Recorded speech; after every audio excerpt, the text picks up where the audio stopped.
Baik, selamat sore Bapak Ibu sekalian. Bagaimana kabarnya sore hari ini? Semoga semuanya dalam keadaan sehat-sehat selalu. Pada kesempatan hari ini, kita akan lanjutkan perkuliahan terkait dengan asuhan keperawatan keluarga, utamanya bagaimana pemanfaatan tanaman obat keluarga atau toga di rumah masing-masing.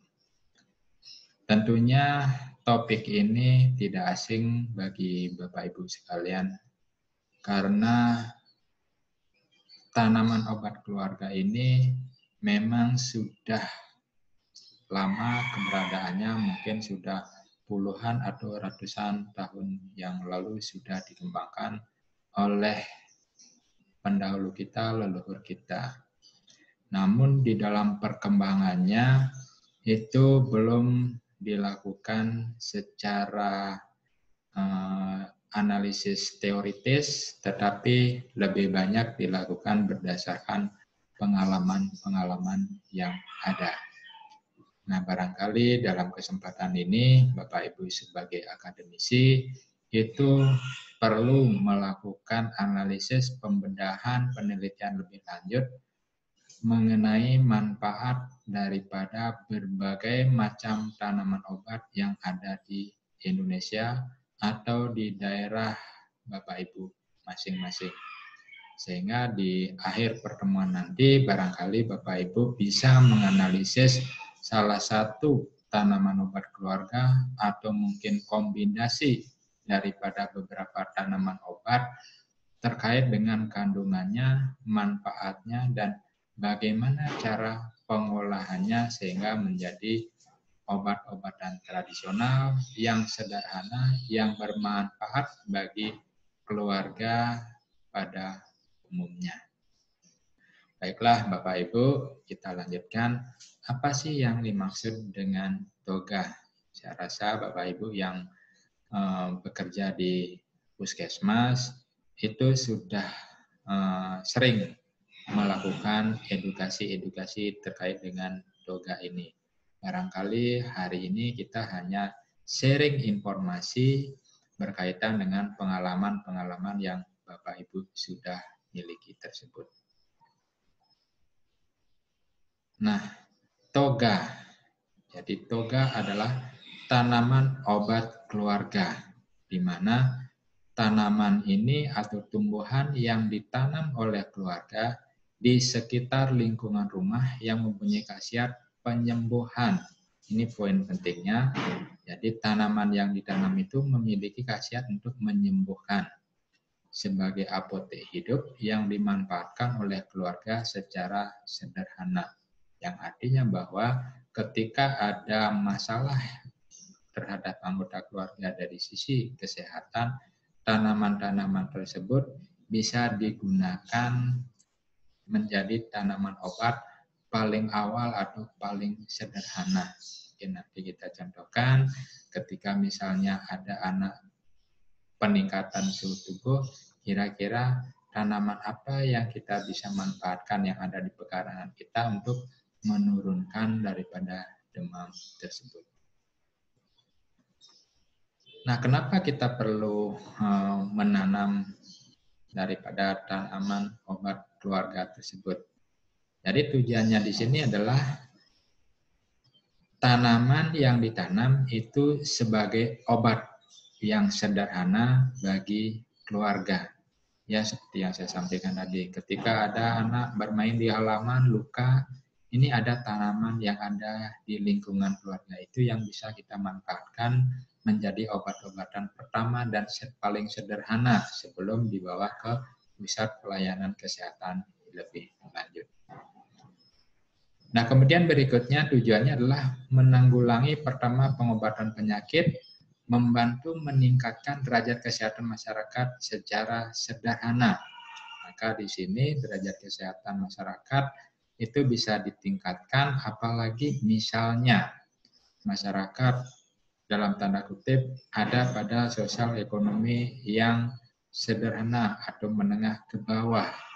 Jadi kalau mereka tidak mampu ke pusat pelayanan yang lebih lanjut, mungkin dia bisa terlebih dahulu memanfaatkan tanaman obat ini. Sehingga derajat kesehatannya pun bisa meningkat. Syukur-syukur dengan tanaman ini masalah itu bisa teratasi. Nah, kemudian tujuan yang lainnya sistem pengobatan yang murah dan sederhana. Kenapa disebut murah sederhana? Tentu karena ini ada di lingkungan kita sendiri, ada di halaman rumah sendiri, yang tidak perlu kita mengeluarkan dana untuk mencarinya, untuk mendapatkannya sebagai bahan pengobatan. Kemudian yang lainnya juga bisa membantu mempercepat penyembuhan daripada suatu penyakit. Jadi sering kita dengar saat ini, barangkali nanti Bapak Ibu ada beberapa jurnal yang menyebutkan bahwa memang tanaman-tanaman obat keluarga ini ada kandungan-kandungan tertentu yang bisa menyembuhkan penyakit-penyakit tertentu. Malahan tanaman itu saat ini dikembangkan secara masif untuk menjadi obat-obatan untuk menyembuhkan penyakit-penyakit tersebut. Ya, sehingga bisa membantu mempercepat proses penyembuhan sebelum misalnya pasien itu sampai di pusat pelayanan kesehatan sudah mendapatkan penanganan paling awal. Nah, ada banyak sekali berbagai contoh tanaman obat keluarga yang ada di sekitar kita. Mungkin kalau kita mau teliti lebih lanjut, mungkin ada puluhan ribu, mungkin jutaan daripada tanaman yang ada di Indonesia atau dunia ini yang bisa dimanfaatkan sebagai toga.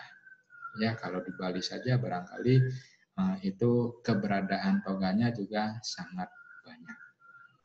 Nah, Bapak Ibu masih kenal ini kan? Ini daun sirih. Jadi daun sirih hijau. Apa kira-kira kandungannya? Inilah yang perlu kita analisis sebagai akademisi.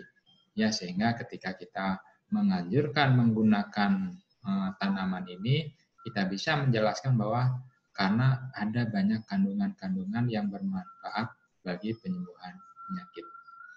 Nah, ini contohnya misalnya di sirih hijau itu ada minyak atsiri, ya, yang mengandung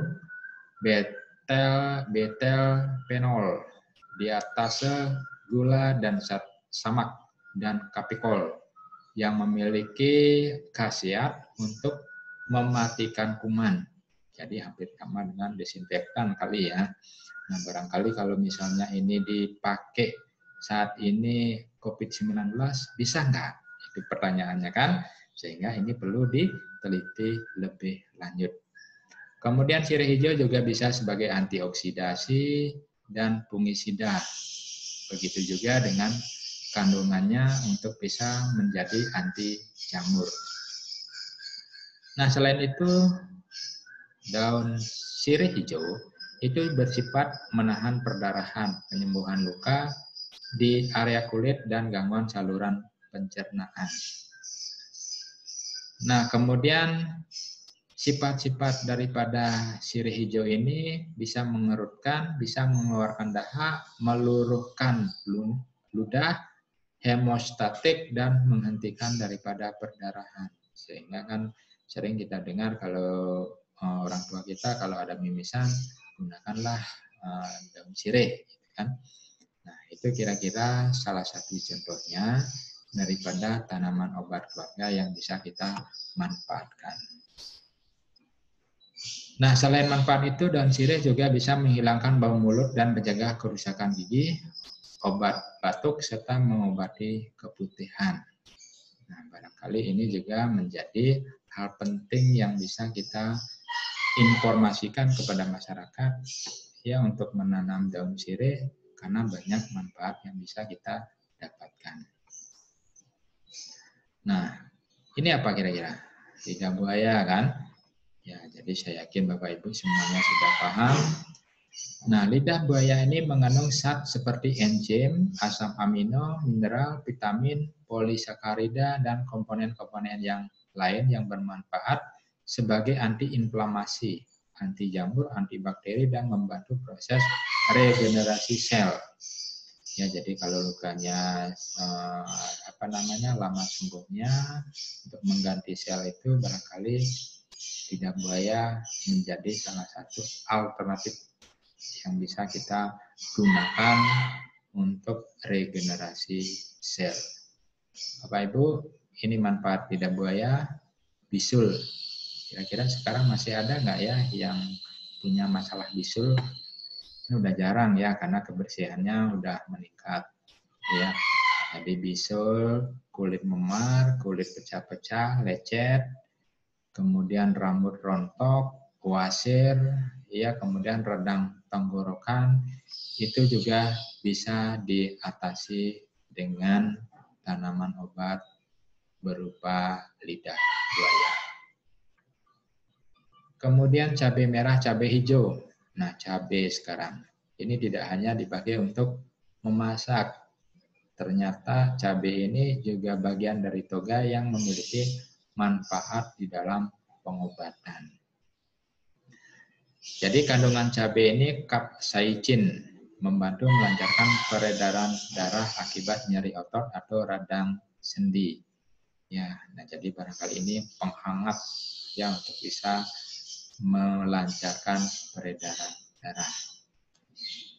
Kemudian ada daun ubi jalar. Ya, jadi yang berambat di kebun, di sawah dan lain sebagainya. Nah, ini contoh gambarnya seperti ini, barangkali di rumah Bapak Ibu ada. Jadi mengandung asam askorbat, riboflavin, dan vitamin B6 yang fungsinya mempercepat pematangan bisul. Tadi juga ada, kalau ini kombinasi mungkin akan cepat pecah gitu ya, karena cepat matang. Kemudian berikutnya ada tanaman daun pepaya mengandung enzim papain. Ya, daun pepaya juga mengandung zat diantaranya vitamin A, B1, C, protein, lemak, hidrat arang, kalsium, fosfor, besi, kemudian air, kalori, dan karbohidrat yang berkhasiat sebagai obat cacing. Ya, jadi di sini banyak sekali fungsinya daun pepaya. Ini enak ya dipakai untuk sayur. Ya, barangkali sering-sering buat sayur ini sehingga vitamin A, B1, C, protein, dan lain sebagainya tercukupi di dalam tubuh kita. Nah, daun pepaya ini sedikit pahit rasanya, ya jadi itu juga bisa sebagai anti demam, yang mengurangi demam. Ya, kemudian yang sering jerawatan, ya itu yang punya anak remaja saat ini itu jerawatan, coba pakai daun pepaya. Nah, ini daun seledri yang biasa Bapak Ibu gunakan dalam masakan sehari-hari. Beli bakso ada daun seledri. Ya, jadi itu bagian dari penambah cita rasa, tetapi ternyata manfaatnya bagi kesehatan juga sangat bagus. Nah, fungsinya di sini untuk pengobatan hipertensi karena mengandung phthalates yang mampu untuk mengendurkan otot arteri sehingga menurunkan tekanan darah bagi penderita hipertensi. Dan juga bisa mengurangi produksi hormon stres. Ya.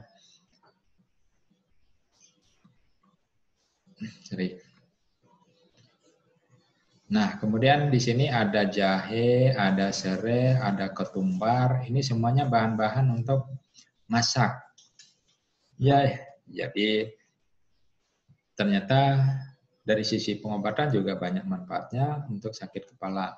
Mengandung minyak atsiri juga, ya seperti daun sirih yang akan memperlancar peredaran darah dan juga berfungsi sebagai analgetik, ya untuk mengurangi sakit, ya terutama di sakit kepala, mungkin di sakit-sakit yang lain karena sifatnya analgetik juga bisa digunakan. Nah, itu beberapa contoh, saya yakin banyak lagi Bapak Ibu yang Bapak Ibu kenal, ya silahkan nanti kita kembangkan, Bapak Ibu kembangkan. Nah, bagaimana cara pengolahan daripada tanaman obat keluarga tersebut? Bolehkah misalnya itu kalau daunnya harus direbus, berapa lama, pakai apa ngerebusnya, kemudian pemilihan bahannya bagaimana, alat yang dipakai ngerebus itu seperti apa, itu juga perlu diperhatikan sehingga kandungan-kandungan yang ada pada tanaman itu maksimal, ya, tidak percuma. Sehingga perlu kita ketahui bagaimana cara pengolahannya. Nah, ini bahan-bahan ramuannya banyak sekali ya, yang mungkin ada yang bisa dalam bentuk daun segar, yang sudah kering, ya, kemudian yang digoreng, direbus, dan lain sebagainya. Itu perlu pengolahan yang tepat. Nah, ini kita contohkan, sebelum kita membuat ramuan ya tersebut, ya, jadi hal-hal yang perlu kita perhatikan, yang terutama adalah pemilihan daripada bahan ya untuk dijadikan ramuan tersebut. Misalnya apakah yang akan dipilih akarnya, rimpangnya, umbinya, kulit, kayu, daun, bunga, buah, atau mungkin keseluruhan daripada tanaman tersebut. Itu harus kita perhatikan. Kalau kita pakai buah, buah yang gimana? Ya, kalau kita pakai daun, daun yang seperti apa? Ya, kalau kita pakai umbi, umbinya juga yang bagaimana? Ya, jadi bahan dan buah segar. Jadi kalau buah itu harus buah yang segar, tidak keriput, kemudian telah tua atau masak atau matang yang sempurna, jangan setengah matang, gitu kan? Kalau kita pakai kulit, kulit batang tidak retak. Kalau kita pakai daun, bunga, kulit umbi, itu harus berwarna yang cerah, tidak berubah warna atau layu. Kemudian semuanya itu masih dalam keadaan yang utuh, tidak rusak oleh hama. Jadi kalau ada dimakan ulat, itu misalnya, mungkin itu mengalami masalah, ya, sehingga kita perlu hindari kalau menggunakan bagian tersebut. Kemudian tidak rusak oleh adanya penyakit tanaman, tidak bercendawan atau berjamur atau akar yang berlumut. Ya, tentunya ini yang harus sehat. Bahan yang digunakan harus dicuci dengan air bersih yang mengalir. Kemudian pembuat ramuan menggunakan air yang bersih. Ya, jadi itu bahan-bahan yang perlu kita perhatikan. Nah, gimana dengan alatnya? Jadi alat yang digunakan untuk membuat ramuan itu juga harus kita perhatikan. Misalnya kalau kita pakai periuk atau kuali dari tanah liat, atau panci dari bahan gelas atau kaca, atau mungkin email, atau stainless steel. Kemudian pisau atau spatula atau pengaduk yang terbuat dari bahan kayu. Jadi saringan dari bahan kain, plastik, atau nilon. Nah, ini bahan-bahan atau peralatan yang dianjurkan untuk pengolahannya. Nah, catatan di sini jangan menggunakan peralatan dari bahan aluminium, timah, atau tembaga. Kenapa? Karena peralatan dari bahan ini mudah bereaksi dengan tanaman obat yang mengakibatkan dapat meracuni atau menjadi toksik dan mengurangi khasiat tanaman obat tersebut. Ya, sehingga itu yang perlu kita perhatikan di dalam pengolahan menggunakan alat-alat yang ada. Ya, sehingga bahan yang kita gunakan itu pun menjadi maksimal. Nah, kita juga sering bertanya ketika ada pembuatan suatu ramuan tertentu, kita diminta ambillah segenggam daripada ramuan. Genggamannya bagaimana? Ya, kemudian sendoknya sendok yang seberapa? Irisnya yang bagaimana? Ini beberapa istilah ya yang mungkin yang perlu kita kenal. Ada cangkir, ada gelas, ada iris, ada jimpitan, ambil sejimpit, itu misalnya ya kita ambilnya hanya sedikit. Beda dengan segenggam, yang ini kemudian sejumput, itu lebih besar daripada jimpit. Sendok ada teh atau ada makan, sejari, jadi jari-jari ukuran ya daripada orang yang bermasalah. Jadi jimpit, genggam, jumput, jari itu adalah ukurannya untuk si penderita. Jangan nanti orang yang membuat itu orang dewasa. Dia mengolahnya segenggam daun gitu kan. Ternyata yang diberikan bayi. Nah, ini akan berbeda kandungannya. Mestinya genggaman bayi itu seberapa gitu kan. Nah, itu yang perlu kita perhatikan. Kemudian takaran yang lain, 1 gelas itu kandungannya 200 cc air, 1 cangkir 100 cc, 1 sendok makan 15 cc, 1 sendok teh 5 cc, 1 jari yang seperti saya sampaikan, ukuran jari telunjuk penderita. Ini yang poin pentingnya. Jangan nanti ukuran daripada jari si peramu atau pembuat. 1 irisan dengan ketebalan 5-7 mili. Jangan nanti ngirisnya tipis banget atau tebal. 1 jimpit diambil dengan ibu jari dan telunjuk, 1 jumput diambil dengan ujung ke-5 jari, 1 genggam ukuran genggaman tangan penderita. Ini yang perlu kita perhatikan sehingga takarannya pas. Nah, bagaimana cara membuat ramuan? Ya, tadi saya sampaikan ada yang direbus, ada yang mungkin digoreng, ada yang digodok, ada yang dibakar dan lain sebagainya. Ya. Nah, pembuatan ramuan obat tradisional dari bahan segar dengan mendidihkan air terlebih dahulu. Ini kalau direbus ya. Kemudian bahan dimasukkan, ditunggu 10-15 menit dengan api kecil dalam keadaan panci tertutup.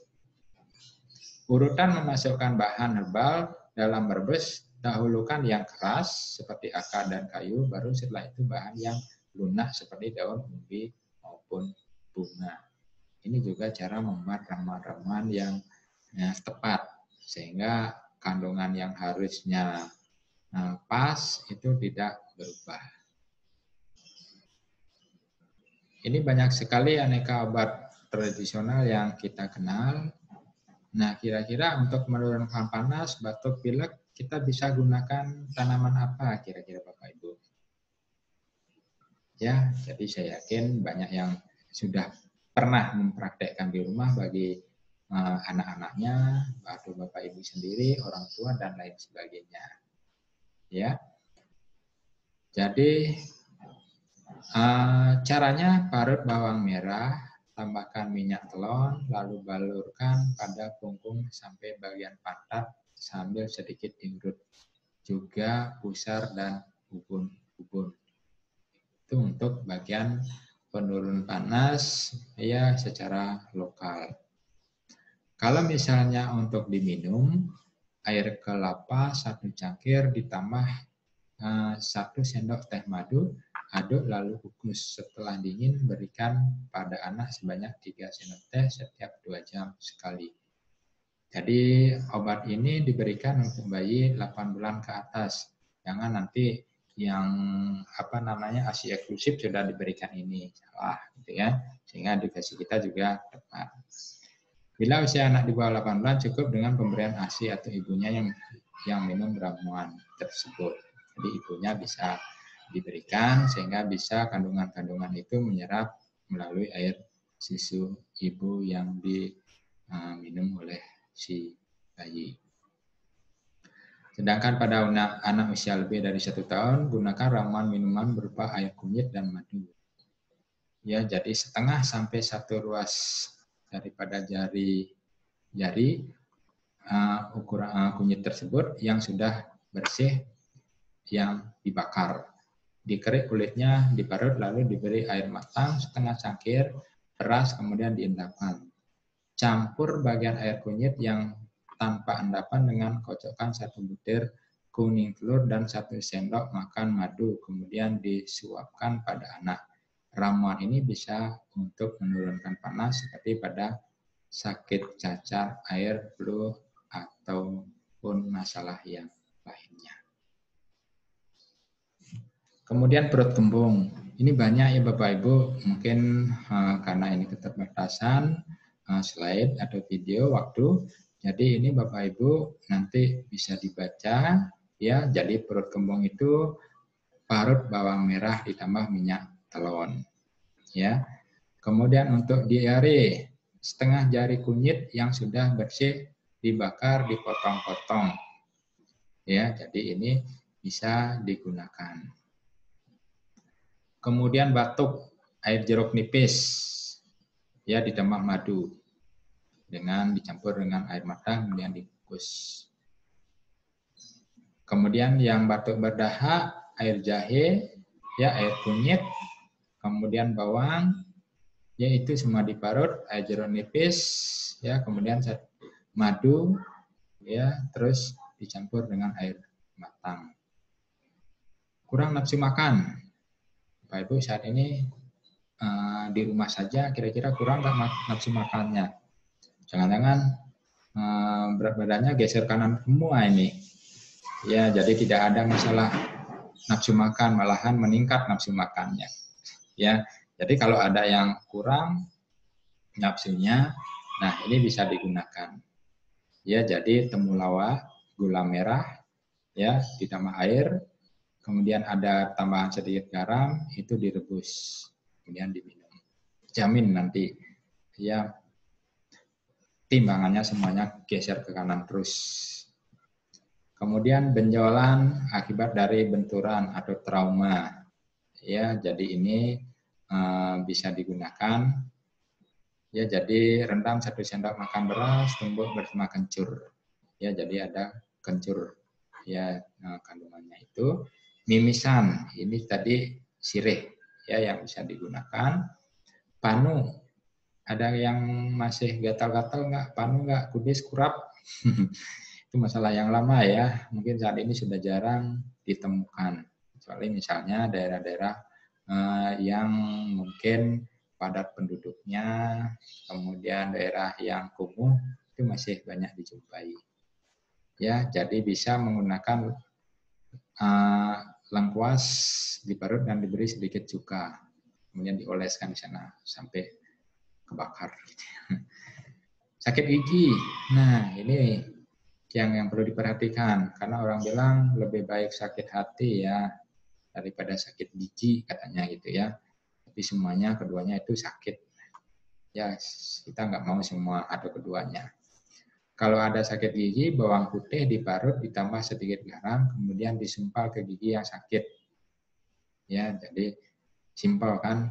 Mungkin kalau yang tidak berani bawang, sakit giginya hilang langsung. Ya, jadi langsung tidak berani. Mata merah, mungkin ini daun sirih juga.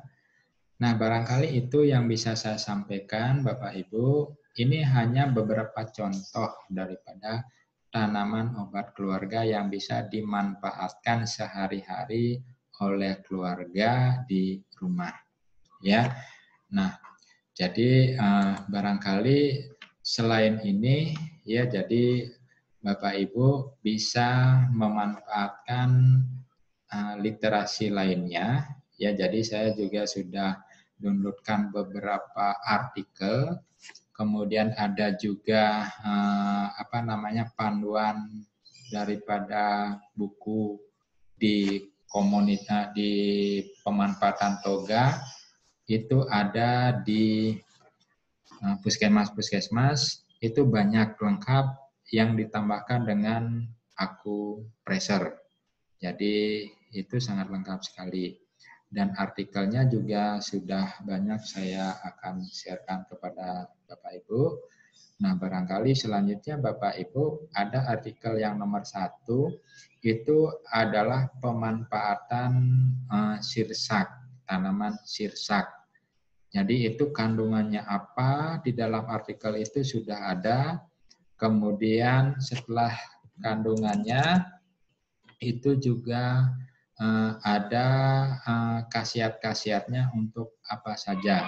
Nah, barangkali Bapak Ibu untuk selanjutnya bisa mengidentifikasi seperti artikel itu salah satu tanaman yang bisa dimanfaatkan untuk tanaman obat keluarga.